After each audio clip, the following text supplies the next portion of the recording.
चलिए वीडियो को शुरू करते हैं। चलिए पहला क्वेश्चन है, सबसे पहला क्वेश्चन पूछा हुआ, गवर्नर बनने के लिए न्यूनतम आयु कितनी होती है? गवर्नर मतलब क्या होता है? राज्यपाल। राज्यपाल बनने के लिए कितनी आयु न्यूनतम होती है? ऑप्शन है 30 वर्ष, 35 वर्ष, 25 वर्ष या फिर 40 वर्ष। क्या हो जाएगा इसका? जवाब दीजिए। गवर्नर बनने के लिए न्यूनतम आयु कितनी होती है? 30 वर्ष, 35 वर्ष, 25 वर्ष या 40 वर्ष? क्या हो जाएगा? अगर आपने बी नंबर उत्तर लगाया है तो बिल्कुल सही है। गवर्नर बनने के लिए जो उम्र होनी चाहिए वो होनी चाहिए कितनी? 35 वर्ष होनी चाहिए। गवर्नर का मतलब राज्यपाल होता है। क्या होता है? राज्यपाल। और राष्ट्रपति बनने के लिए भी 35 वर्ष ही चाहिए। उपराष्ट्रपति बनने के लिए भी 35 वर्ष ही चाहिए। कितना? 35 ईयर। अगर बात करें 25 वर्ष तो 25 वर्ष होता है विधायक बनने के लिए, सांसद बनने के लिए, प्रधानमंत्री बनने के लिए। क्या? प्रधानमंत्री बनने के लिए भी चाहिए। क्लियर? अगर बात करें 30 वर्ष का, 30 वर्ष का तो 30 वर्ष होता है राज्यसभा सांसद बनने के लिए 30 वर्ष चाहिए। कितना वर्ष? 30 वर्ष चाहिए। क्लियर हो चुका है? और गवर्नर का जो कार्यकाल होता है वो 5 वर्ष होता है। कितना होता है? 5 वर्ष होता है।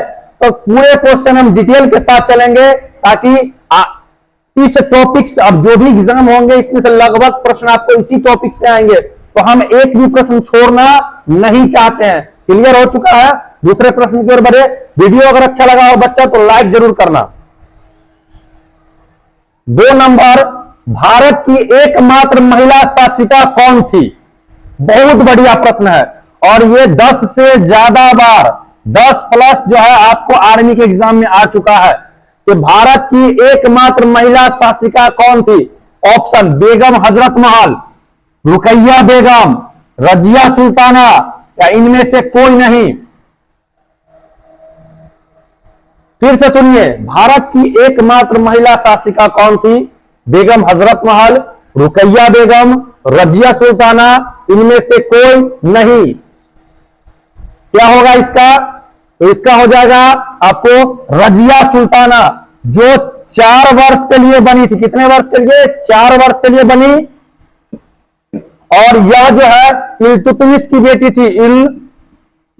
इल्तुतमिश की बेटी थी। किसकी बेटी? इल्तुतमिश की बेटी थी। इल्तुतमिश की क्या थी? बेटी थी। भारत की गद्दी पर बैठने वाली पहली महिला जो थी वो रजिया सुल्ताना थी। 4 वर्ष के लिए बनी। इल्तुतमिश की बेटी थी। किसकी? इल्तुतमिश की बेटी थी। और इसकी शादी अल्तुनिया से होता है। अल्तुनिया किससे होता है? अल्तुनिया से होता है। बात अगर हम करें अब कि बेगम हजरत महल का क्या नाम लिया गया यहां पे, तो यह 1857 में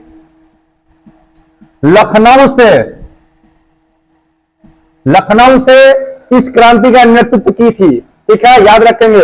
रुकैया बेगम की अगर बात करें तो यह जो है अकबर की बेगम थी। अकबर की क्या थी? बेगम थी। बेगम। क्लियर हो चुका है? आप लोग इसको नोट डाउन भी करते चलेंगे। क्लियर है? चलिए बहुत बढ़िया। तीसरा प्रश्न की ओर बढ़े। चलिए तीसरा प्रश्न क्या कहता है? ये बहुत बेहतरीन क्वेश्चन है और सबसे बड़ी बात है अभी तक किसी यूट्यूबर ने इसको नहीं दिखाया है। ठीक है, ये प्रश्न भी आपको आया हुआ था कि रणनीतिक धातु किसे कहा जाता है? रणनीतिक धातु किसे कहा जाता है?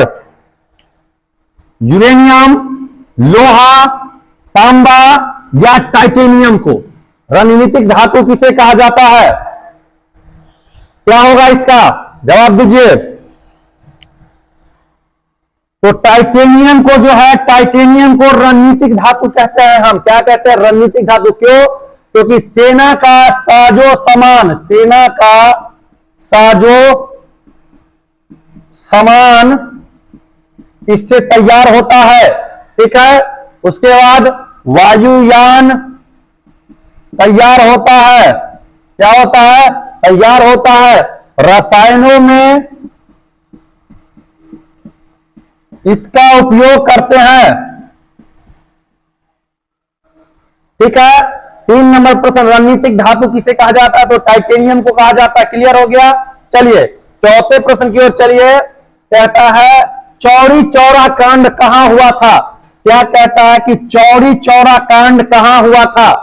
चौरी चौरा कांड कहां हुआ था? ऑप्शन गोरखपुर, बलिया, भागलपुर और कुशीनगर।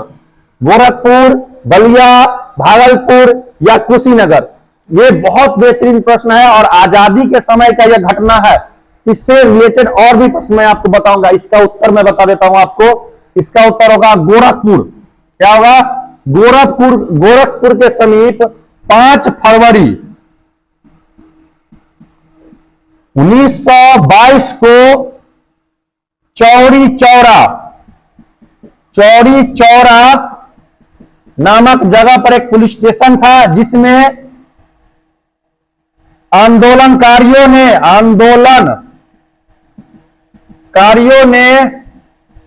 22 पुलिसकर्मी को जिंदा जला दिया। क्या किया? उग्र होकर के जिंदा जला दिया। ठीक है, और उस समय जो है एक आंदोलन चल रहा था जिसका नाम था असहयोग आंदोलन। असहयोग आंदोलन,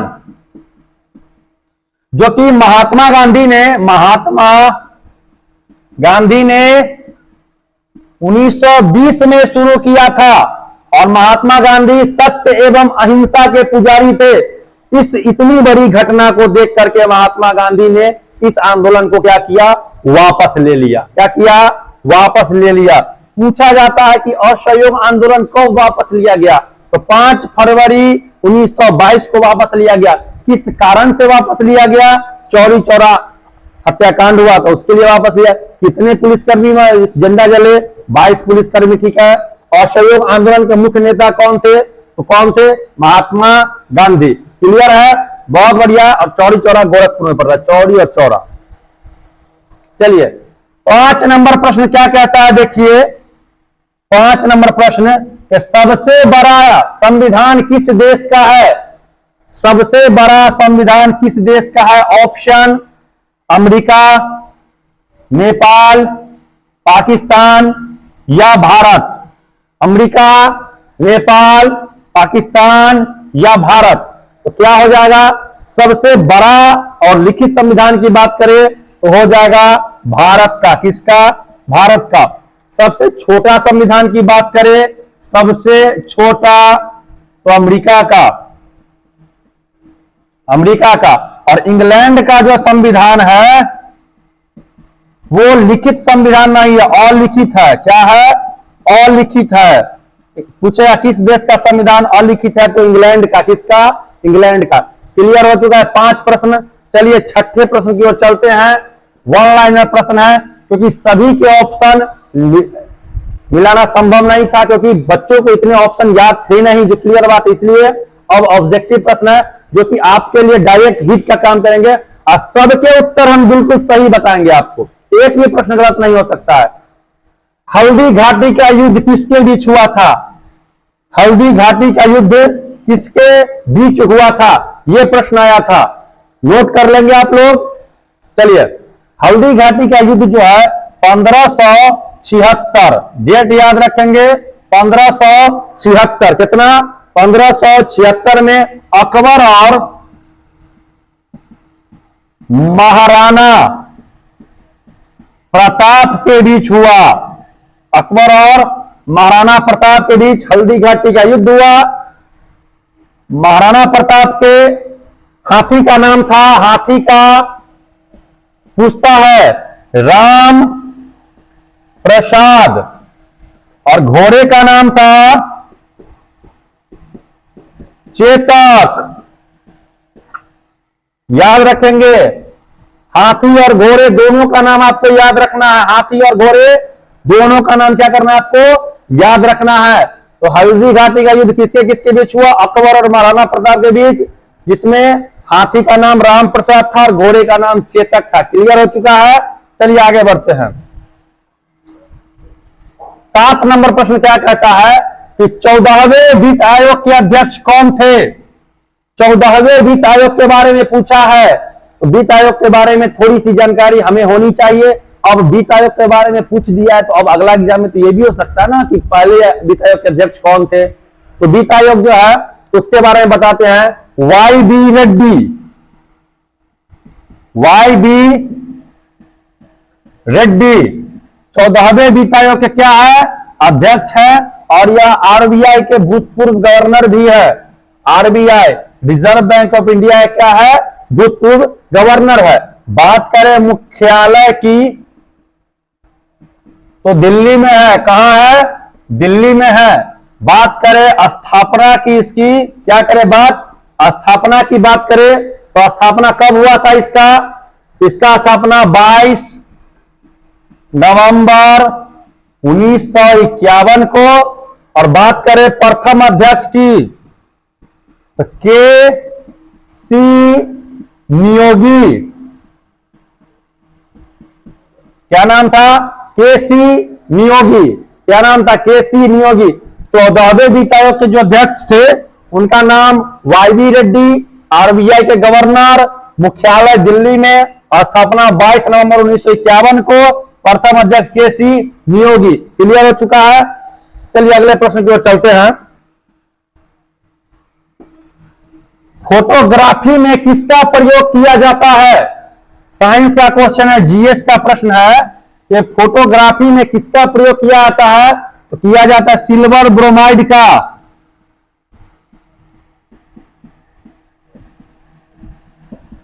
इसका रासायनिक सूत्र होता है AgBr। क्या होता है? AgBr। क्लियर हो चुका है। AgBr।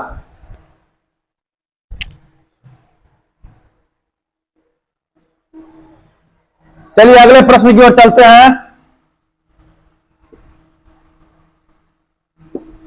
कहता है 9 नंबर, मशरूम क्या है?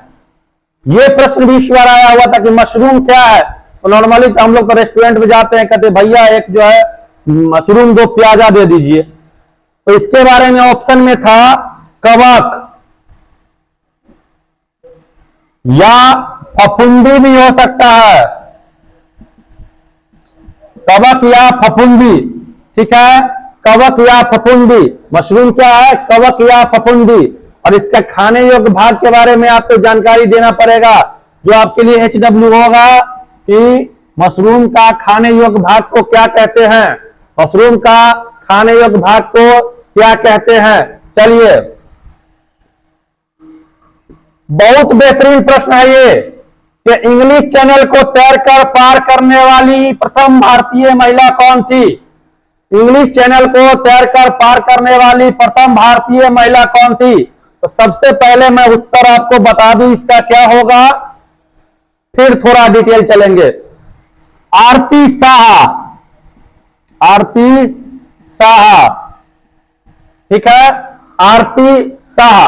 अब देखिए, इंग्लिश चैनल जो है वो आपको अटलांटिक महासागर की एक शाखा है। अटलांटिक महासागर की शाखा है। क्या है? अटलांटिक महासागर की क्या है? एक शाखा है जो ग्रेट ब्रिटेन को उत्तरी सागर से अलग करती है।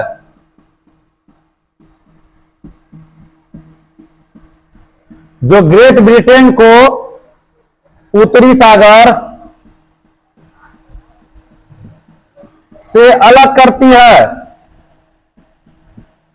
क्या करती है? अलग करती है।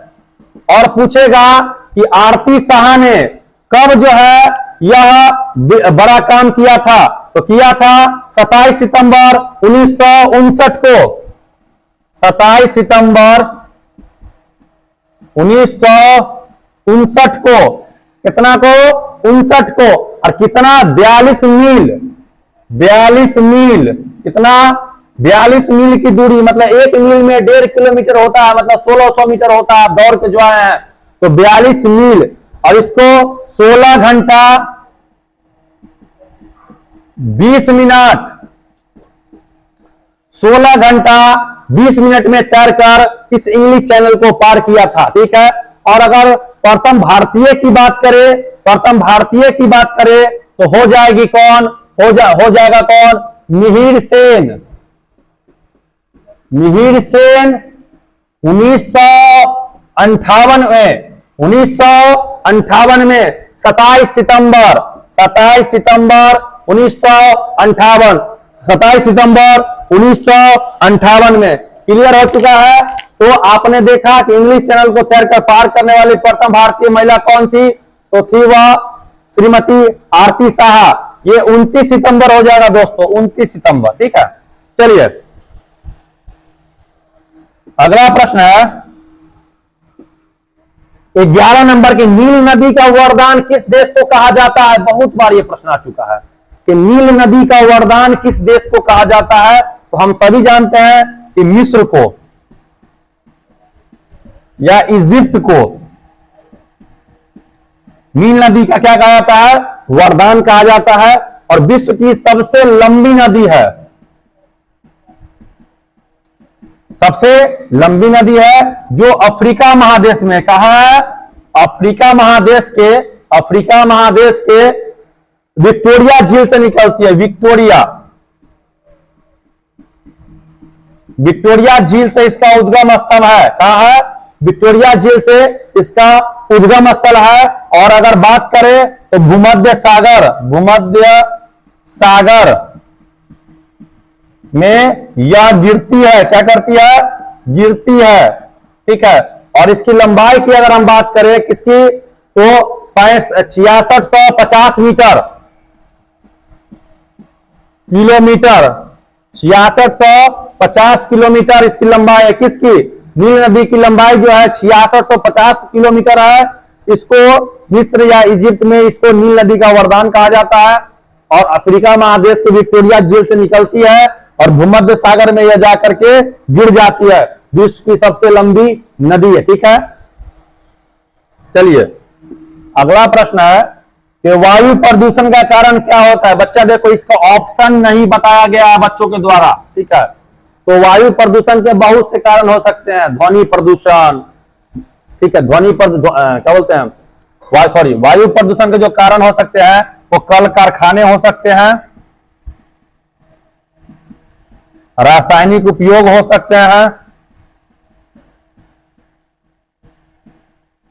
घरेलू ईंधन भी हो सकते हैं। तो आप इसको ऑप्शन के हिसाब से बना लेंगे, ऑप्शन जैसा रहेगा वैसा बन जाएगा। बहुत ही इजी प्रश्न है ये। चलिए 13 नंबर है कि मधुमक्खी पालन को क्या कहा जाता है, कि मधुमक्खी के पालने की प्रक्रिया को क्या कहा जाता है, तो एपी कल्चर कहा जाता है। क्या कहा, एपी, मधुमक्खी पालन को हम लोग एपी कल्चर बोलते हैं। क्या बोलते हैं, एपी कल्चर। क्लियर है, आगे चलिए। ये प्रश्न जो है तो ये भी आया हुआ था कि औद्योगिक क्रांति की शुरुआत किस देश से हुई। औद्योगिक क्रांति की शुरुआत किस देश से हुई, तो हो जाएगा इसका क्या, औद्योगिक क्रांति की जो शुरुआत हुई वह इंग्लैंड, यूके, ब्रिटेन, तीनों एक ही देश का नाम है, हुई। और कब हुई, तो 18वीं शताब्दी में।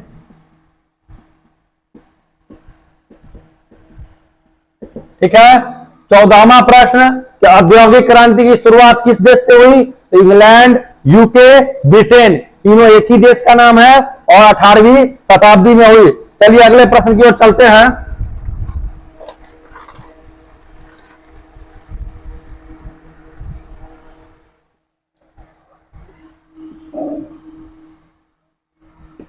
चरण 15वां की मगध की राजधानी कहां थी। मगध के बारे में पूछा। 16 महाजनपद, पदों में से एक था, या 16 महाजनपदों में से एक था जो मगध, और मगध की जो राजधानी थी, ऐसे देखा जाए तो राजगृह, गिरिब्रज और पाटलिपुत्रा तीनों थी। ठीक है, आपको ऑप्शन में गिरिब्रज दिया हुआ था। क्या दिया हुआ था? गिरिब्रज दिया हुआ था। ठीक है, मगध का जो है सबसे पहला वंश का अगर बात करें तो हर्यक वंश, जिसकी स्थापना किसने की थी? किसने की? तो बिंबिसार ने की। ठीक है, और हर्यक वंश का सबसे अंतिम शासक जो था कौन था? नागदशक था, जिसकी हत्या किसने की? तो बता सकते हैं? खोज के रखिएगा आप लोग। HW दे रहा हूं, HW दे रहा हूं। ठीक है, और इसके बाद जो वंश आया शिशुनाग वंश।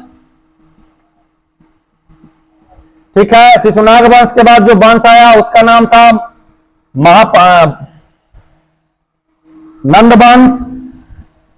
नंद वंश का जो पहला शासक था महापद्म नंद। ठीक है, और नंद वंश के बाद जो वंश आया उसका नाम था मौर्य वंश, जिसमें चंद्रगुप्त मौर्य, चाणक्य, विष्णुगुप्त, कौटिल्य, भारत का मैकियावेली सभी की है। चंद्रगुप्त मौर्य अलग है, बिंदुसार, अशोक। ये भी क्वेश्चन आपको आता है कि अशोक किसका उत्तराधिकारी था? तो बिंदुसार का। बिंबिसार और बिंदुसार में बहुत अंतर आप याद रखेंगे। ठीक है, चलिए अगला प्रश्न है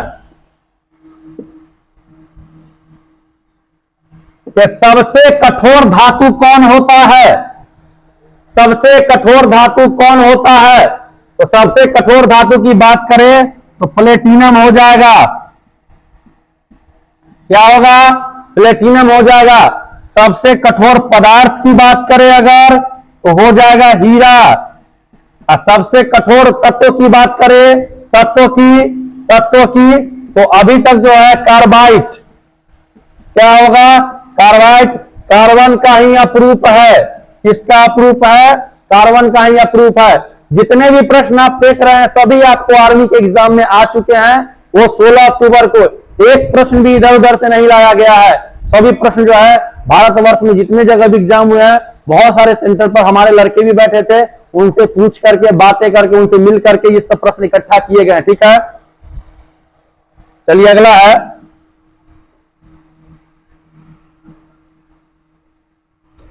कि निम्न में से कौन सा भारतीय राज्य की सीमा समुद्र से नहीं सटा हुआ है? ये क्वेश्चन डायरेक्ट ठीक आपके लिए है कि कौन सा ऐसा राज्य है जिसकी सीमा समुद्र से नहीं सटी हुई है? तो ऐसे राज्यों की संख्या है 9।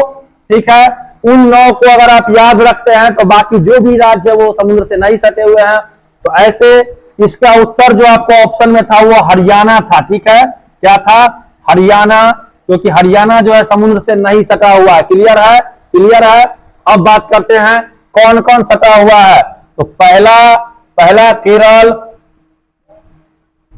दूसरा आंध्र प्रदेश, तीसरा कर्नाटक, चौथा तमिलनाडु,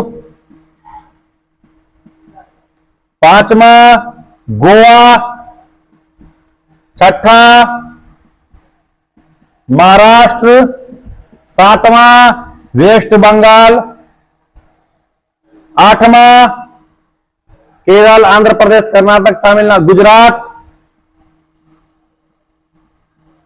और 9वां ओडिशा। क्या होगा? ओडिशा।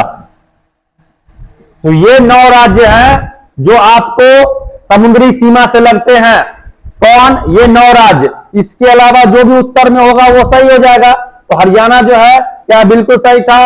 और 4 राज्य हैं, और 4 राज्य हैं जिसकी सीमा जो है, जिसकी सीमा लगती है किससे? लगती है किससे? आपको समुद्र से। तो सभी केंद्र शासित प्रदेश है। दमनदीप, लक्षद्वीप, पांडुचेरी और अंडमान निकोबार द्वीप समूह, ये 4 और राज्य है। बिल्कुल याद कर लेंगे आप लोग।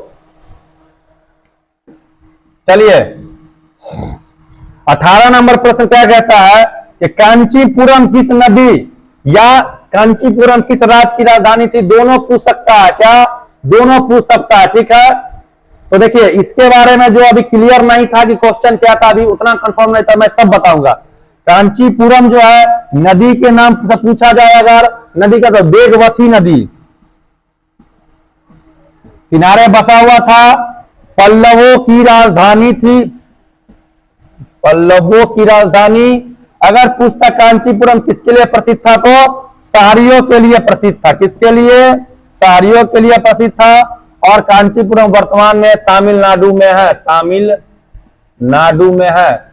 भगवान विष्णु के 108 मंदिरों में से 15 मंदिर तो केवल इसी राज्य में कांचीपुरम में ही है। ठीक है, क्लियर। चलिए 19 नंबर प्रश्न क्या कहता है कि मायोपिया के निवारण के लिए किस लेंस का उपयोग किया जाता है? मायोपिया का मतलब होता है जिसका दूर का नजर खराब हो जाए, दूर दृष्टि दोष, इसको दूर करने के लिए अवतल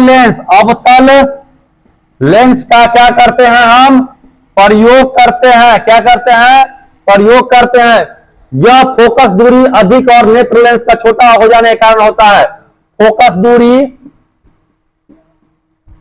अधिक, नेत्र लेंस के छोटा होने के कारण बीमारी हो जाती है।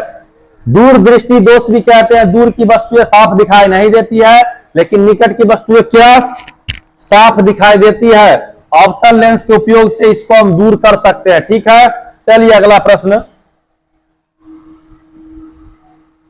20 नंबर है कि भारत का प्रथम माइक्रो जंगल किस राज्य में है? आपको उत्तर देखिए सभी लोग बता देंगे, लेकिन डिटेल आपको कोई नहीं बताएगा। डिटेल जानना है क्योंकि आपको आने वाले एग्जाम में कुछ टॉपिक तो इससे आने वाले ही हैं, और अपनी तैयारी को भी जांच लीजिए। तो माइक्रो जंगल बनाने का जो जरूरत पड़ा, क्यों?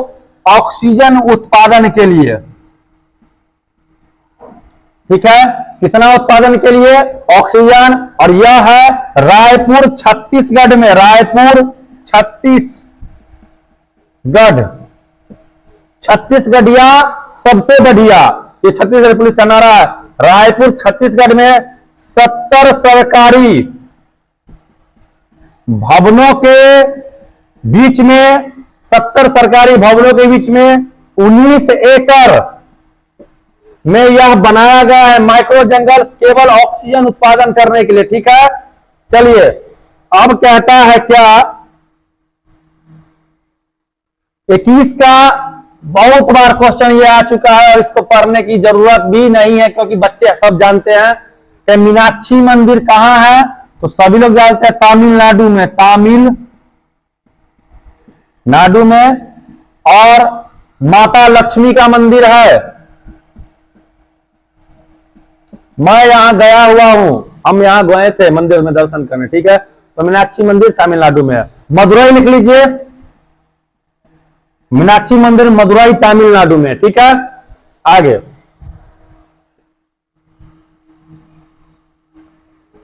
सर्वग्राही रक्त समूह कौन होता है? सर्व यूनिवर्सल रिसेप्टर, सर्वदाता होता है यूनिवर्सल डोनर।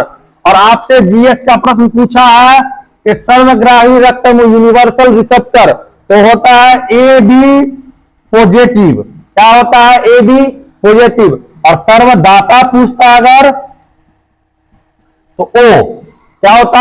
ओ। ठीक है, चलिए ब्लीचिंग पाउडर का रासायनिक सूत्र क्या होता है? ब्लीचिंग पाउडर का रासायनिक सूत्र क्या होता है? CaOCl2, और इसका होता है कैल्शियम हाइपोक्लोराइड, कैल्शियम हाइपोक्लोराइड। रासायनिक नाम, रासायनिक सूत्र की बात करें CaOCl2 और कैल्शियम हाइपोक्लोराइड, क्या होता है इसका? रासायनिक नाम, रासायनिक नाम। ब्लीचिंग पाउडर के बारे में पूछे हुआ था। अगला है कि झारखंड की राजधानी कहां स्थित है? झारखंड की राजधानी देखिए झारखंड की राजधानी की बात करें तो रांची में स्थित है। कहां है? रांची में स्थित है। और झारखंड राज्य की बात करें तो 15 नवंबर 2000 ईस्वी को बिहार से 46% भूमि लेकर के अलग हुआ। क्या हुआ? अलग हुआ। और इसने अपनी राजधानी कहां बनाई? रांची। और कोयला उत्पादन में भारत का सबसे पहला राज्य, कोयला उत्पादन में प्रथम स्थान। एक और क्वेश्चन होता है, जादूगोरा खदान, यूरेनियम का खदान है, कहां स्थित है? तो वो भी झारखंड में हो जाएगा। जादूगोरा कहां स्थित है? वो भी झारखंड में स्थित है। क्लियर है? चलिए अगला प्रश्न है 25 नंबर के सबसे कठोर पदार्थ कौन होता है? हमने आपको थोड़ी देर पहले बताया कि सबसे कठोर पदार्थ जो है वो हीरा होता है। क्या होता है? हीरा होता है। क्लियर है? चलिए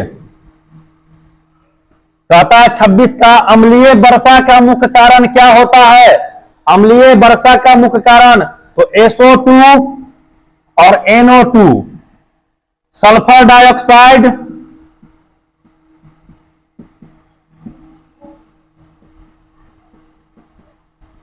और नाइट्रोजन ऑक्साइड। क्लियर हो गया? अम्ल वर्षा को तेजाबी बारिश भी बोलते हैं। क्लियर? आगे, जय जवान जय किसान का नारा किसने दिया? जय जवान जय किसान का नारा किसने दिया? क्या हो जाएगा? जय जवान जय किसान का नारा दिया था 1965 भारत पाक युद्ध के समय। किसने किसने कहा जितने किसान का उस देश में हक है उतना ही जवान, मतलब किसान और जवान दोनों सेम है। युद्ध के समय जरूरत पड़ी थी, लाल बहादुर शास्त्री। कौन दिए थे? लाल बहादुर शास्त्री। और इसी में एक लाइन जोड़ा गया था, जय जवान जय किसान जय विज्ञान। वो जोड़ा गया था आपको श्री अटल बिहारी वाजपेयी के द्वारा। अब नया सुनने में आया है, उसमें एक और लाइन जोड़ा गया 2019 में। वो भारत के वर्तमान ओजस्वी तेजस्वी प्रधानमंत्री, जिन्होंने भारतीय सेना की पूरी व्यवस्थाओं का जो है सो बेड़ा गर्क करवा दिया। जहां तक कहा जाए तो जय अनुसंधान शोध, मतलब जय जवान जय किसान जय विज्ञान जय अनुसंधान नरेंद्र मोदी जी ने दिलवाया। ठीक है, देखते हैं कब आता है। चलिए, कुवैत की राजधानी कहां है? कहता है कुवैत की राजधानी कहां है? तो कुवैत की जो राजधानी है वो है कुवैत सिटी। कुवैत सिटी क्या है? कुवैत सिटी है। और कुवैत एक खाड़ी देश है। क्या है? खाड़ी देश है। कौन सा देश है? खाड़ी देश है। और यहां की मुद्रा की बात करें अगर तो वो है कुवैती दिनार। क्या है? कुवैती दिनार। कुवैत का मतलब ये होता है क्या? बताइए, सोच के बताइएगा। ठीक है, आगे, मिसिसिपी नदी किस देश में बहती है? मिसिसिपी नदी जो है वो जो बहती है आपको अमेरिका में। किस देश में? अमेरिका में बहती है। किस देश में बहती है? अमेरिका में, जिसकी लंबाई 3766 किलोमीटर है। कितना किलोमीटर? 3766 किलोमीटर। इटास्का, इटास्का झील से यह निकलती है। किस झील से? इटास्का झील से निकलती है। अमेरिका में यह नदी बहती है 3766 किलोमीटर। इटास्का झील से यह निकलती है। क्लियर है? आगे,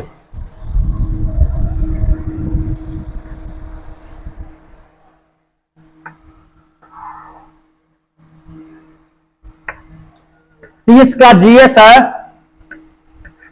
कि लंबाई का एसआई मात्रक क्या होता है? तो आसान सा प्रश्न है कि लंबाई का एसआई मात्रक मीटर होता है। ठीक है, इसके बाद जो भी दे दे मिलीमीटर, डेकामीटर, सेंटीमीटर सब होता है तो मीटर हो जाएगा। अगला प्रश्न है 31 नंबर कि सीसा का रासायनिक सूत्र क्या होता है? सीसा का रासायनिक सूत्र से भी प्रश्न आप देख लेंगे। तो सीसा का जो रासायनिक सूत्र होता है वो पीबी होता है। क्या होता है? पीबी होता है। क्लियर है? चलिए बढ़िया। आगे है कि कोयला उत्पादन में प्रथम देश या राज्य, दोनों में से जो प्रश्न हो, लेकिन प्रश्न था। कुछ बच्चे कह रहे हैं सर देश था, कुछ बच्चे कह रहे हैं राज्य था, तो हम दोनों बताते हैं। कोयला उत्पादन में अगर देश की बात करें हो जाएगा क्या? चीन। और राज्य की बात करें भारत में तो हो जाएगा झारखंड। क्या हो जाएगा? झारखंड। कोयला उत्पादन में पहला देश चीन है। और दूसरा अगर पूछे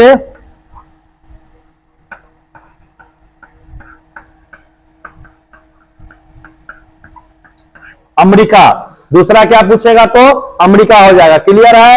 चलिए, ये वीडियो आप जुनून एकेडमी समस्तीपुर के यूट्यूब चैनल पर देख रहे हैं, जहां पर बच्चों को ऑनलाइन और ऑफलाइन दोनों पढ़ाई की तैयारी करवाई जाती है। कुछ दिनों के बाद हमारा सेटअप स्टूडियो बनने का काम शुरू हो चुका है। तो जैसे ही स्टूडियो बन जाएगा फिर आपको लाइव क्लास भी आने लगेंगे और भी अच्छी क्वालिटी के वीडियो आपको मिलने लगेंगे। ठीक है, चलिए बात करें उबेर कप का संबंध किस खेल से है? खेल से भी संबंधित प्रश्न आ गया। क्या आ गया? खेल से भी संबंधित प्रश्न। तो उबेर कप को महिलाओं का, देखिए मूल रूप से यह बैडमिंटन से है। बैडमिंटन से तो है, लेकिन महिलाओं का बैडमिंटन खेल इसमें अधिक होता है। क्या होता है? अधिक होता है। और 1957 से यह कब शुरू हुआ? कौन सा? 1957 से यह 3-3 साल पर खेल होने होता था। कितना साल पर? 3-3 साल पर। लेकिन 1984 के बाद 2-2 वर्ष पर यह टूर्नामेंट होने लगा। तो उबेर कप का संबंध बैडमिंटन से है। अगर पुरुषों का बैडमिंटन और महिलाओं का बैडमिंटन ऐसे लिखे तो फिर महिलाओं का बैडमिंटन होगा। 1957 से यह 3-3 वर्षों पर होता था और 84 के बाद यह 2-2 वर्ष पर हो गया। क्लियर है? चलिए आगे आपका राष्ट्रीय उद्यान से प्रश्न कि कांजीरंगा राष्ट्रीय उद्यान किस जानवर के लिए प्रसिद्ध है? तो हो जाएगा यह राइनो या एक सिंह वाला गेंडा। ठीक है, एक सिंह वाला गेंडा। यह जो है असम में है। असम में है। असम में एक और मानस वन्य जीव अभयारण्य भी असम में ही है, याद रखेंगे। क्लियर हो चुका है आपका प्रश्न?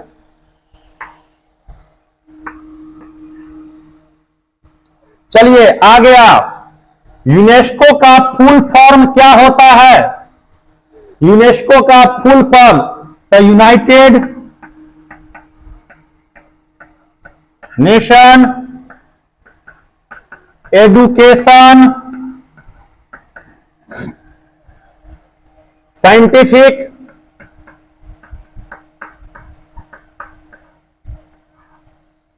Cultural organisation.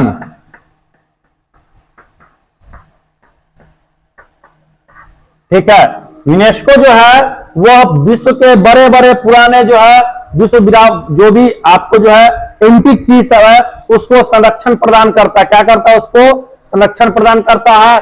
और 16 नवंबर 1945 में इसकी क्या की गई? स्थापना की गई। और इसका जो मुख्यालय है वो फ्रांस के पेरिस में है। क्या है? पेरिस शहर में है। सुनते होंगे ताजमहल को विश्व विरासत सूची में शामिल किया गया। तो यही है वो यूनेस्को जो बड़े बड़े एंटिक चीजों को जो है संरक्षण प्रदान करता है। ठीक है, क्या करता है? संरक्षण प्रदान करता है। चलिए आगे चलते हैं, फिर देख ले United Nation education scientific cultural organisation. ठीक है, चलिए 2 प्रश्न है इसमें कि जब पानी बर्फ हो जाता है तो वापस पानी बनने के लिए कितना डिग्री गलनांक चाहिए। देखिए जब 0 डिग्री हो जाएगा तब तो बर्फ हो जाता है, ठीक है, 0 डिग्री। जब 0 डिग्री से आगे बढ़ेंगे 1 2 3 4 जैसे जैसे आगे बढ़ेंगे बर्फ क्या होगा, गलते चला जाएगा, ठीक है, वो पिघल के पानी बन जाएगा। 37 का क्या कहता है, FAT का फुल फॉर्म क्या होता है, file allocation table. File allocation table क्या होता है, फाइल एलोकेशन टेबल या फाइल आवंटन तालिका। फाइल आवंटन तालिका, फाइल आवंटन तालिका। क्लियर हो चुका है। चलिए अगला प्रश्न है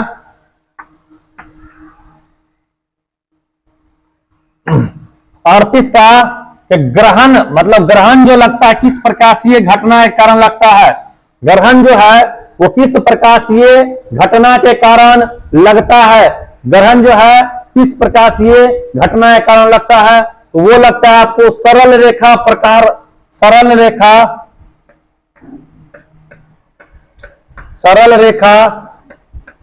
प्रगमन के कारण, ठीक है, सरल रेखा प्रगमन के कारण। ये नया प्रश्न था, नया प्रश्न, ठीक है, नया प्रश्न था। क्लियर है। आगे,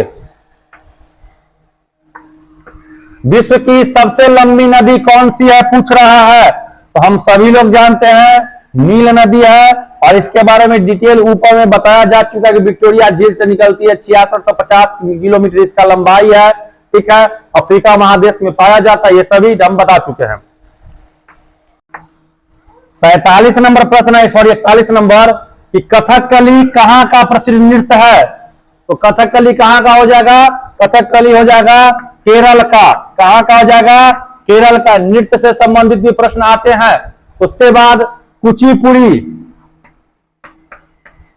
कुचिपुड़ी कहां का होगा, आंध्र प्रदेश का, आंध्र प्रदेश का। एक और चीज आता है, कथक कहां का लोक नृत्य है, कथक। तो कथक जो है वो उत्तर भारत का होगा। कहां का, उत्तर भारत का। कथक जो है कहां का हो जाएगा, उत्तर भारत का लोक नृत्य, ठीक है। चलिए अगला,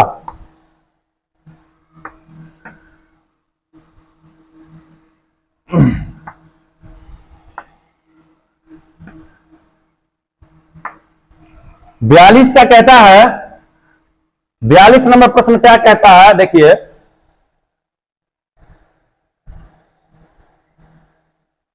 कि अर्जुन पुरस्कार की शुरुआत कब की गई। अर्जुन पुरस्कार की शुरुआत कब की गई।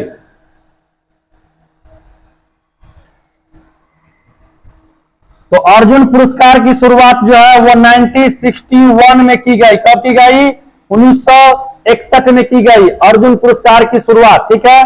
और यह दिया जाता है श्रेष्ठ खिलाड़ियों को।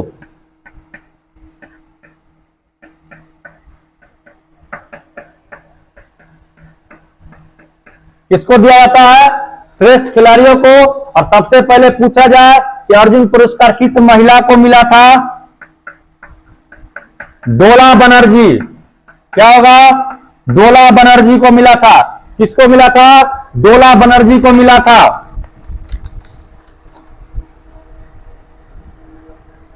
और बात किया जाए कि सबसे पहले किस पुरुष को मिला था, किस पुरुष को मिला था, तो मिला था कृष्णा दास को।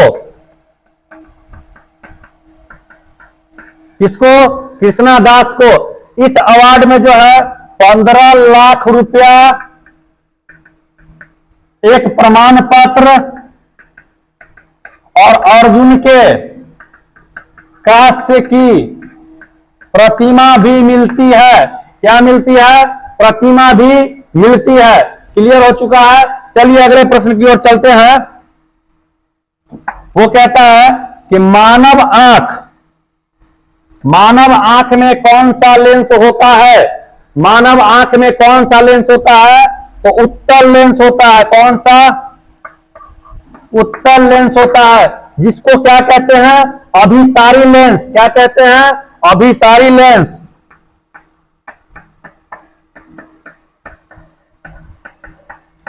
क्या कहते हैं इसको? अभिसारी लेंस। और इसका जो प्रतिबिंब बनता है वो बनता है वास्तविक, आभासी और उल्टा। वास्तविक, आभासी और उल्टा। इसका प्रतिबिंब जो बनता है वो वास्तविक, आभासी और उल्टा बनता है। क्लियर हो चुका है? अगले प्रश्न की ओर चलते हैं। 44 नंबर है, जनरेटर यांत्रिक ऊर्जा को किस ऊर्जा में बदलता है? जनरेटर यांत्रिक ऊर्जा को किस ऊर्जा में बदलता है? तो जनरेटर यांत्रिक ऊर्जा को जो है, जनरेटर में यांत्रिक ऊर्जा होता है और जब हम जनरेटर स्टार्ट करते हैं तो उससे क्या निकलता है? विद्युत निकलता है। विद्युत ऊर्जा में, किस ऊर्जा में? विद्युत ऊर्जा में। यही डायनेमो पूछता, डायनेमो, तो वह जो है विद्युत ऊर्जा को यांत्रिक ऊर्जा में बदलता है। विद्युत,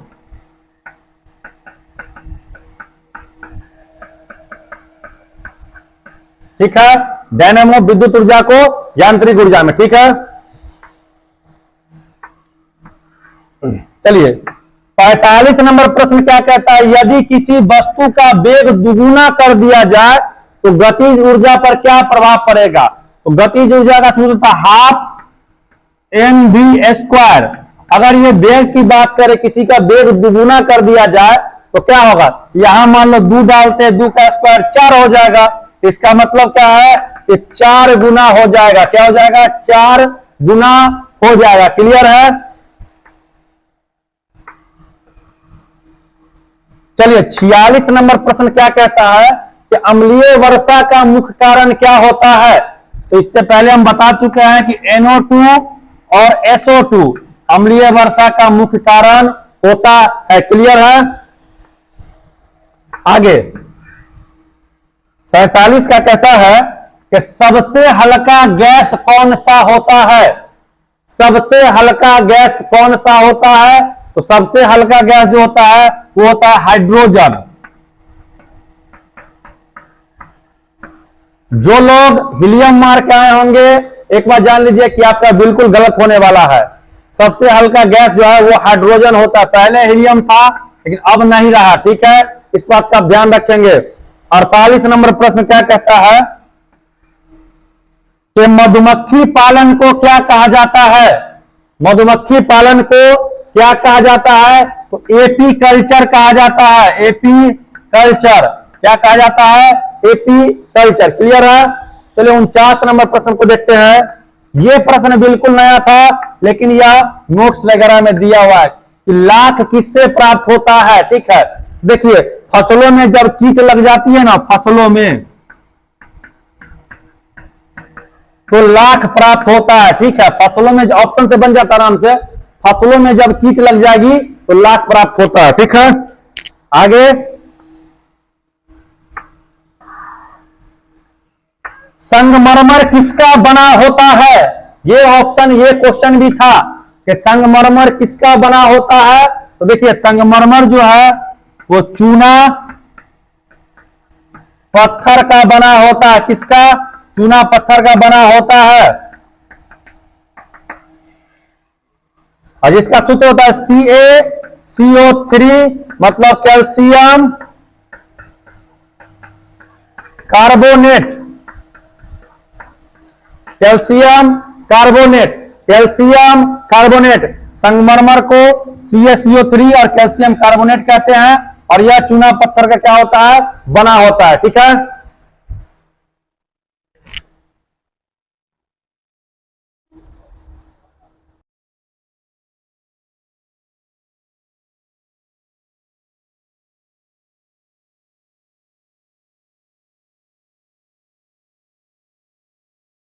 सबसे हल्का तत्व कौन सा है? 51 नंबर प्रश्न है। सबसे हल्का तत्व कौन सा है? तो इसका राइट आंसर क्या हो जाएगा? तो हल्का तत्व या गैस पूछेगा तो हम लोग क्या बोलेंगे? हाइड्रोजन। सबसे हल्का गैस या तत्व जो है वो हाइड्रोजन होता है। ठीक है, इसका परमाणु क्रमांक 1 होता है और आवर्त सारणी में इसका पहला स्थान होता है। अगला प्रश्न है,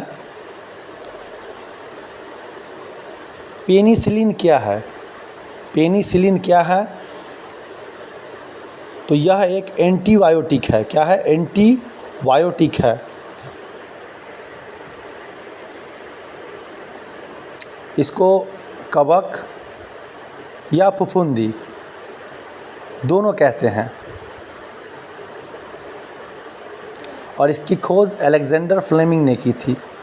अलेक्जेंडर फ्लेमिंग ने इसकी खोज की थी। क्लियर है? पेनिसिलिन एक एंटीबायोटिक है। ठीक है, अगला प्रश्न है 54 नंबर। कौन सी प्रक्रिया द्वारा पौधे अपना भोजन बनाते हैं? कौन सी प्रक्रिया द्वारा पौधे अपना भोजन बनाते हैं? तो हो जाएगा क्या? प्रकाश संश्लेषण। प्रकाश संश्लेषण की प्रक्रिया द्वारा पौधे क्या करते हैं? अपना भोजन बनाते हैं। ठीक है, फोटोसिंथेसिस भी इसको कहते हैं। 54 नंबर क्वेश्चन का उत्तर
अब बताइए कि एक भी क्वेश्चन आपको लगता है कि इससे अगर आएगा तो आपका नहीं बनेगा?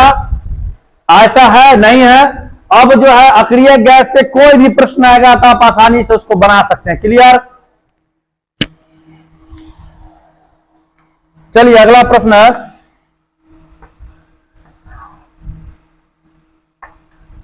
56 नंबर। गाय के दूध में कौन सा विटामिन होता है? गाय के दूध में देखिए विटामिन जो होता है A B C D E के B12, ये सभी विटामिन नॉर्मल आर्मी में पढ़ते हैं। तो देखिए बी नहीं होगा, सी नहीं होगा, ई नहीं होगा, के नहीं होगा और B12 नहीं होगा। जो होगा मैं उसकी बात करता हूं, तो वो हो जाएगा ए और डी। ये दोनों जो है गाय के दूध में होगा। क्लियर है?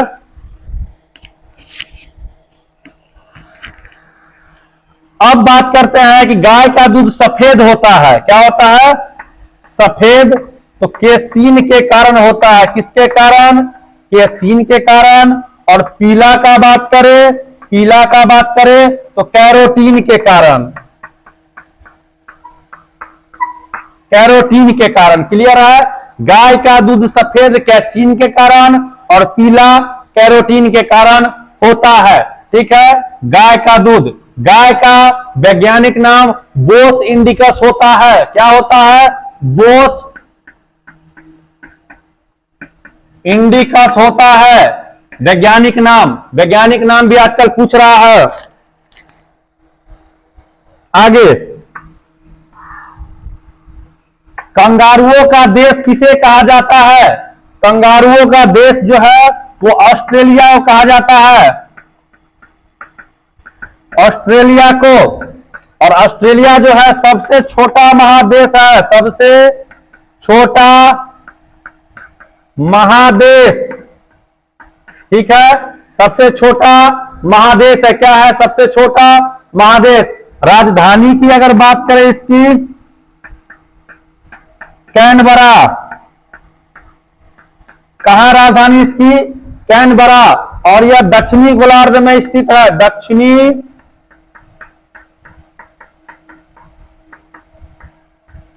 दक्षिणी गोलार्ध में स्थित है। क्या है? दक्षिणी गोलार्ध में। ऑस्ट्रेलियन में सबसे अधिक कंगारू पाया जाता है। ऑस्ट्रेलिया में सबसे अधिक क्या? कंगारू पाया जाता है। क्लियर? आगे, भारत की सबसे लंबी सहायक नदी होना चाहिए यहां पे, सहायक मिस हो गया है टाइप करने में। भारत की सबसे लंबी सहायक नदी की अगर बात करें तो हो जाएगा आपको यमुना। ठीक है, जिसकी लंबाई 1376 किलोमीटर, 1376 किलोमीटर, जो कि आपको उत्तराखंड के यमुनोत्री से निकलती है और दिल्ली होते हुए इलाहाबाद मतलब प्रयागराज में आकर के प्रयागराज में मिल जाती है। ठीक है, मिल जाती है। दिल्ली, मथुरा, ये सब यमुना नदी के तट पर बसा हुआ है। किसकी नदी के? यमुना नदी के तट पर बसा हुआ है। और यमुना का अन्य नाम कालिंदी भी है। क्या है? कालिंदी भी है। यह भारत की सबसे लंबी सहायक नदी है, वो भी किसकी? गंगा की। किसकी?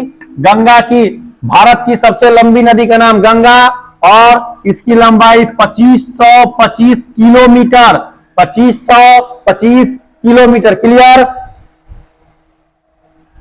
आगे चलिए, ये बिल्कुल अच्छा क्वेश्चन है कि कौन सा शहर वास्तुकार एडविन लुटियन द्वारा डिजाइन किया गया? तो क्या होगा? हो जाएगा इसका नई दिल्ली। दिल्ली हो जाएगा। दिल्ली का डिजाइनर जो है वो एडविन लुटियन। और कोलकाता का पूछता अगर जॉब चौरनाथ। ठीक है, और अगर चंडीगढ़ का रॉक गार्डन का बात करें, अगर रॉक गार्डन, तो नेकचंद। क्या होता? नेकचंद। क्लियर है? चलिए अगला 60 नंबर प्रश्न है कि समतल दर्पण पर बना प्रतिबिंब कैसा होता है? समतल दर्पण पर जो बना प्रतिबिंब होता है वो वस्तु के आकार का और सीधा होता है। कैसा होता है? सीधा होता है। वस्तु के आकार का और सीधा होता है। क्लियर है? चलिए 61 नंबर प्रश्न है कि विद्युत घंटी किस सिद्धांत पर कार्य करता है? जितने भी प्रश्न आप देख रहे हैं सभी प्रश्न आपको आर्मी के एग्जाम में आए हुए हैं। क्लियर है? तो विद्युत घंटी किस सिद्धांत पर कार्य करती है? तो विद्युत चुंबकत्व के सिद्धांत पर।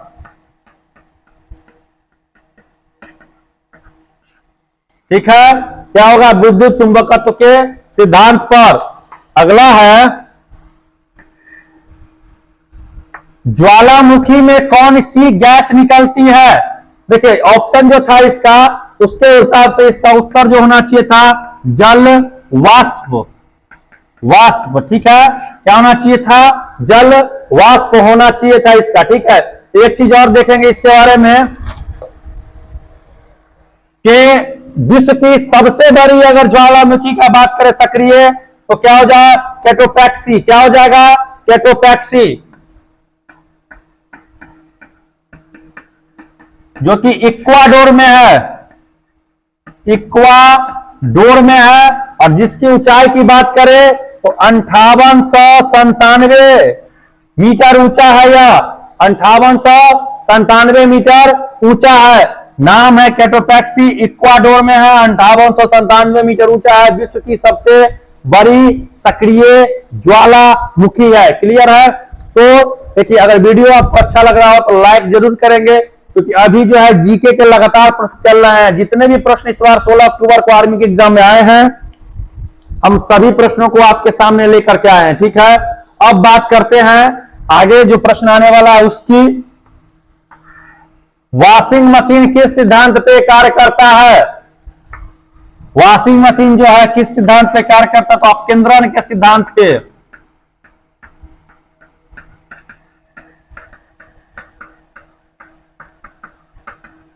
किस सिद्धांत पे कार्य करता है? अपकेंद्रण के सिद्धांत पे कार्य करता है। ध्यान रखेंगे ये प्रश्न आप। ठीक है, बिल्कुल। अगला प्रश्न है,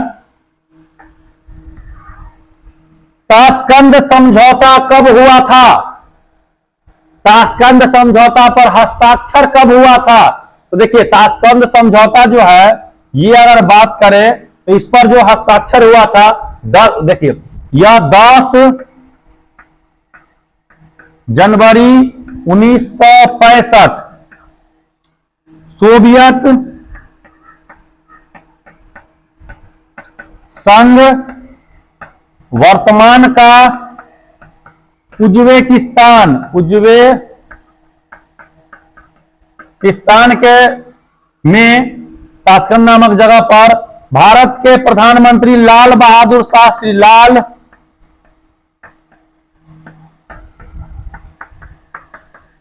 और पाकिस्तान के अयूब खान के बीच शुरू हुआ। और 11 जनवरी 1966 को क्या हो गया, समाप्त हो गया। ठीक है, तो ताशकंद समझौता जो है भारत और पाकिस्तान के बीच हुआ। किन डेट को हुआ? तो 11 जनवरी 1966 को हस्ताक्षर हुआ। पूछता शुरुआत कब हुआ?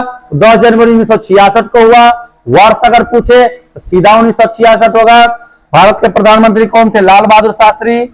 और उज्बेकिस्तान और पाकिस्तान के प्रधानमंत्री तो अयूब खान। क्लियर हो गया। चलिए अगला प्रश्न की ओर चलते हैं।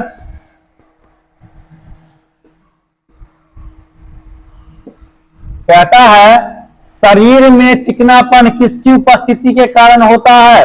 तो जिसमें वसा या फैट बढ़ जाता है, मतलब वसा या फैट के कारण, जो दोनों एक ही चीज है, वसा के कारण शरीर में चिकनापन आता है। ठीक है,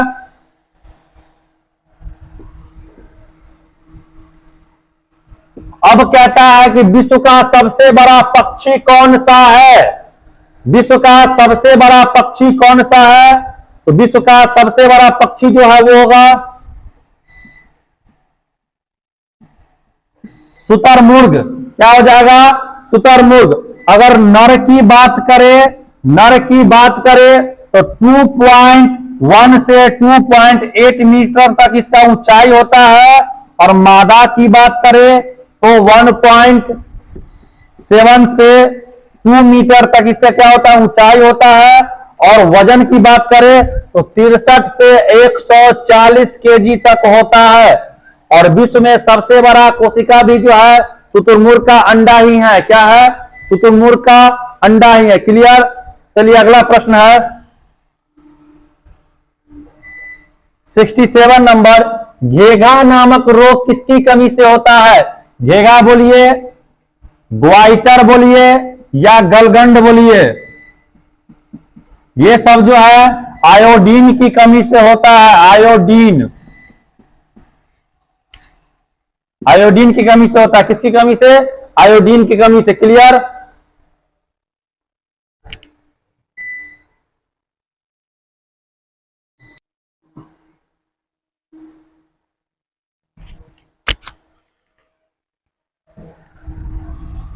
68 नंबर प्रश्न है कि बाल दिवस कब मनाया जाता है? बाल दिवस कब मनाया जाता है? तो बाल दिवस के बारे में बात करें तो 14 नवंबर को पंडित जवाहर लाल नेहरू का जन्म हुआ था 14 नवंबर 1889 को। और इन्हीं के जन्मदिन पर इनको चाचा जी भी कहते हैं और इन्हीं के जन्मदिन पर जो है बाल दिवस मनाना शुरू किया गया। ठीक है, 14 नवंबर को। ठीक है, 14 नवंबर को। क्लियर? चलिए 69 नंबर प्रश्न है कि भारत में सर्वप्रथम व्यापार किसने किया था? तो ये तो देखिए सबसे पहले ऑप्शन से बनेगा। अगर बात करें तो 1498 में पुर्तगाली आया था। ठीक है, तो इसने व्यापार शुरू किया था सबसे पहले, या यूरोपीय भी कह सकते हैं क्योंकि यह एक यूरोपीय था। ठीक है, तो यह प्रश्न आपको ऑप्शन से बनने वाला है, लेकिन हम बता दें 1498 में वास्को डी गामा आया था, उसने सबसे पहले व्यापार शुरू किया था। ठीक है, कहते हैं 70 नंबर वायुसेना प्रमुख को क्या कहा जाता है? तो वायुसेना प्रमुख को जो है एयर चीफ मार्शल,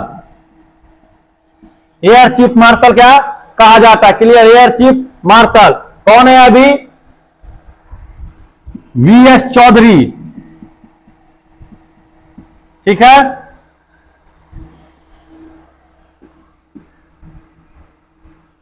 कहता है टोडरमल कौन था?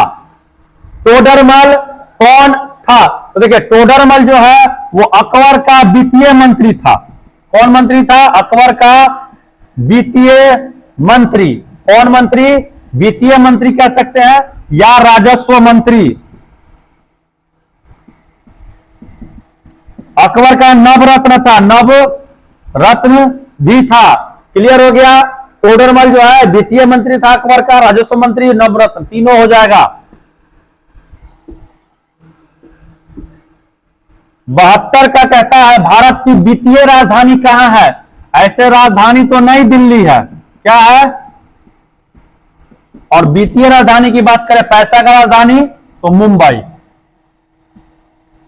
क्या हो जाएगा? मुंबई। 7 टापुओं का नगर भी कहते हैं मुंबई को। क्या कहते हैं? 7 टापुओं का नगर।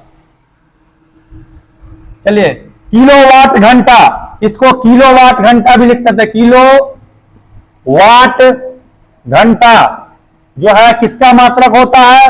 तो ऊर्जा का मात्रक होता है। किसका? ऊर्जा का मात्रक होता है किलोवाट घंटा। क्लियर है? चलिए 74 नंबर प्रश्न है कि राष्ट्रपति अध्यादेश को कितने दिनों तक रोक सकता है? राष्ट्रपति अध्यादेश को कितने दिनों तक रोक सकता है? तो रोक सकता है 14 दिनों तक। कितना दिन तक? 14 दिनों तक राष्ट्रपति अध्यादेश को रोक सकता है। क्लियर हो गया? कहता है 75 नंबर प्रश्न है कि बंगाल विभाजन कब किया गया? तो बंगाल विभाजन जो है वह 1905 में हुआ था। कब हुआ था? 1905 में। गवर्नर जो था करजन था। कौन था? करजन। कौन था? करजन। बंग भंग आंदोलन भी इसी समय शुरू। बंग भंग आंदोलन भी इसी समय शुरू हुआ। स्वदेशी आंदोलन भी इसी समय शुरू हुआ। ठीक है, समझ रहे हैं? तो बिल्कुल आसान प्रश्न है। और अब आ गया भूटान की मुद्रा क्या है? तो सबसे पहले भूटान की राजधानी देखिए थिम्पू, और मुद्रा न्यू ग्लूट्रम। न्यू ग्लूट्रम मुद्रा क्या है? न्यू ग्लूट्रम। क्लियर है? भूटान, थिम्पू, मुद्रा न्यू ग्लूट्रम। चलिए कहता है यूरोप को उत्तरी अमेरिका से कौन अलग करता है? यूरोप को उत्तरी अमेरिका से कौन अलग करता है? तो भूमध्य सागर। सागर। और अगर अफ्रीका होगा तो जिब्राल्टर अलग करता है। ये एक नया क्वेश्चन था, हम लोग पढ़ते थे क्या कि इससे पहले ये इस तरह के प्रश्न बहुत कम ही पढ़े थे, ठीक है।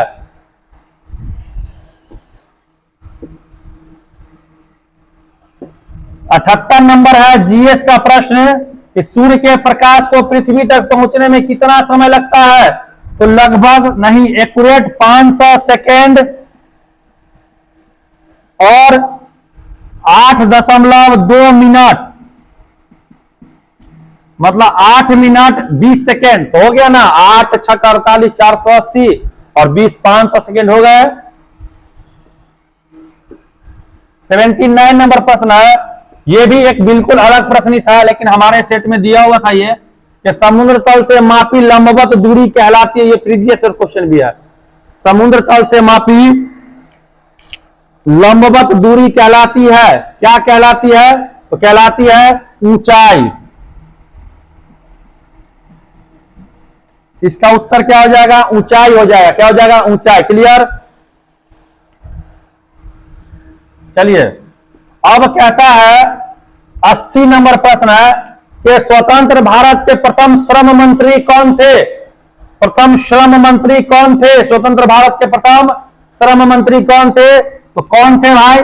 तो 1946 में अंतरिम सरकार का गठन हुआ था, जिसका प्रधानमंत्री बने थे पंडित जवाहरलाल नेहरू, और इनके कैबिनेट में सबसे कम उम्र के जो व्यक्ति थे वो थे बाबू जगजीवन राम।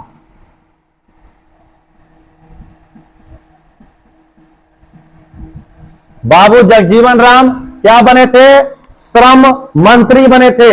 श्रम मंत्री बने थे। क्लियर? कहता है भारत के प्रथम प्रधानमंत्री कौन थे? तो मैंने अभी बताया आपको कि पंडित जवाहर लाल नेहरू, ये थे भारत के प्रथम प्रधानमंत्री। कहता है सजीव और निर्जीव के बीच कड़ी को क्या कहते हैं? सजीव और निर्जीव के बीच जो कड़ी है उसको क्या कहते हैं? तो विषाणु। विषाणु कहते हैं। क्या कहते हैं? विषाणु। ठीक है, चलिए, ये क्वेश्चन थोड़ा सा अलग है उससे, फिजिक्स का है। किसी व्यक्ति का संपूर्ण प्रतिबिंब देखने के लिए समतल दर्पण की न्यूनतम ऊंचाई कितनी होनी चाहिए? किसी व्यक्ति का संपूर्ण प्रतिबिंब देखने के लिए समतल दर्पण की न्यूनतम ऊंचाई कितनी चाहिए? तो उस व्यक्ति के ऊंचाई का आधा कितना होना चाहिए? उस व्यक्ति के ऊंचाई का आधा होना चाहिए। कितना? आधा। क्लियर? अगला प्रश्न है, चूना पत्थर का रासायनिक सूत्र क्या होता है? चूना पत्थर का रासायनिक सूत्र क्या होता है? तो इससे पहले जो है मैं बता चुका हूं आपको, तो आप उसको एक बार देख लेंगे। ठीक है,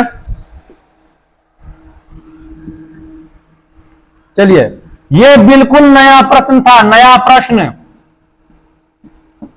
किस देश ने दूरवर्ती बौद्धिक RSS-2 सैटेलाइट वेनेजुएला के गोबी रेगिस्तान से लॉन्च किया? किस देश ने दूरवर्ती बौद्धिक RSS-2 सैटेलाइट वेनेजुएला के गोबी रेगिस्तान से लॉन्च किया? अब इसका मतलब ये नहीं कि ये अपने सिलेबस से बाहर का है, तो इसका मतलब ये नहीं कि अभी इस एक क्वेश्चन को पकड़ने के लिए हम जो अब लगातार जो है करंट अफेयर, मिसाइल, यान, अब ये अंतरिक्ष प्रोग्राम के वगैरह में पढ़ने लगे। एक दो क्वेश्चन के लिए हम अपनी तैयारी को किसी और दिशा में नहीं ले जा सकते हैं। ठीक है, ध्यान रखेंगे। तो हो जाएगा इसका क्या? चीन ने ऐसा किया था। यह सब काम चीन कर सकता है। ठीक है, ध्यान रखना।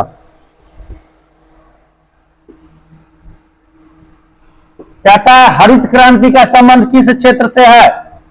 हरित क्रांति का संबंध किस क्षेत्र से है? तो वो है आपको खेती के क्षेत्र से, क्योंकि ऑप्शन में खेती ही था। खेती क्यों होगा? क्योंकि गेहूं के पैदावार में वृद्धि हुई। अब गेहूं क्या एक फसल है, और फसल जो है खेत से निकलता है, तो खेती होगा।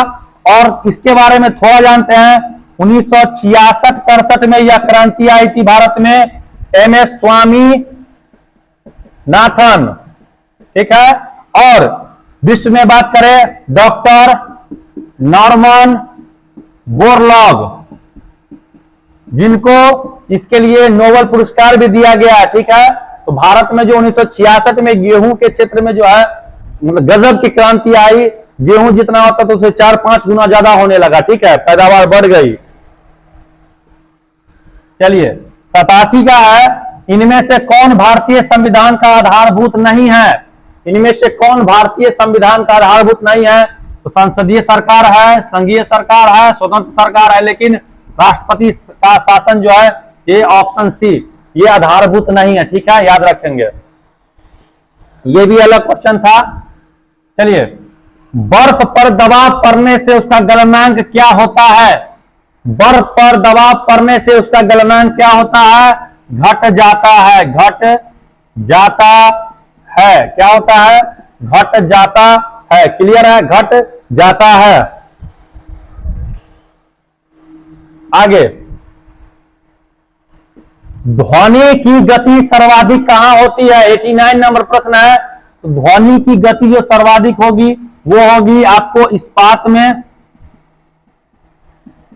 स्टील में, ठोस में, ठीक है। और प्रकाश की गति की बात करें अगर तो निर्वात में, इसमें निर्वात में होती है, ठीक है। चलिए, कहता है ईरान ने कुवैत पर हमला किस वर्ष किया था? तो ईरान का सद्दाम हुसैन ने 1990 में कुवैत पर हमला किया था। इसको खाड़ी देशों का युद्ध भी, गल्फ कंट्रीज युद्ध भी कहा जाता है, ठीक है। गल्फ बीच में अमेरिका के आने के बाद जो है संधि हो गया, लेकिन जब यह लौट रहा था ईरान, उस समय भी कुवैत के 700 से अधिक तेल कारखानों को नष्ट करते हुए लौटा। तो ईरान और कुवैत के युद्ध को जो है वो खाड़ी देशों का युद्ध भी कहा जाता है और गल्फ कंट्रीज युद्ध भी कहा जाता है। उत्तर हो जाएगा 1990। 1990। क्लियर है?